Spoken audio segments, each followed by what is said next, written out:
Zbudi se. Glej. O, pauza. Dober dan. Ja. Tukaj smo pa pri igralki.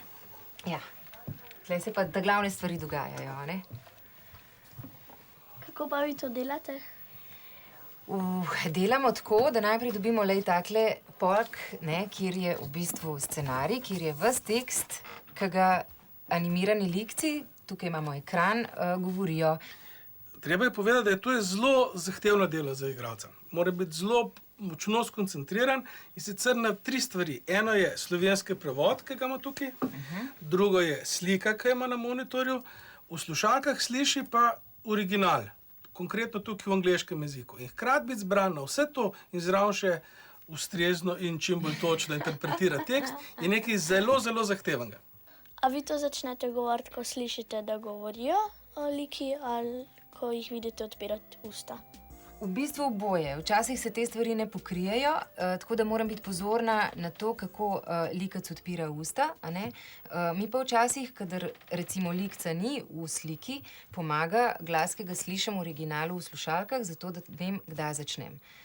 In vse ta cel poklic, Ja, tole smo mi že v tem primeru posneli glasovno, danes smo pa v glavnem samo peli. Repali smo danes, a ne? To je šlo pa kako, ali smo pokazati še to?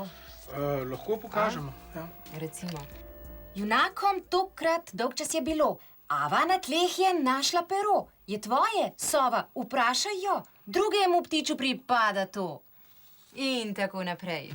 Evo, samo zabavamo se. No, Tjaša, jaz predlagam, da Sara in Jaka sama probata, ne? Kako se igralci lotevamo te stvari. Kdo bo prvi? Jaz. No, izvoli. Jaz bom pobrala svoje stvari, vidiš, tole je zdaj cel pok. To, kar je podčrtan, to je tvoj tekst. Velja? Ja. Tukaj je soseda, midva greva pa kaj v soseden prostor. Okej.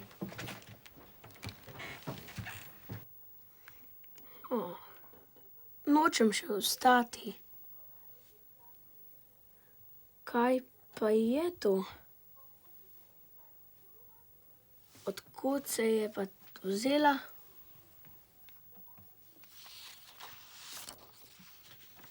No, se jim pa res hudo mudi.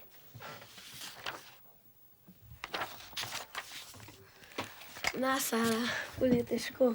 Probi.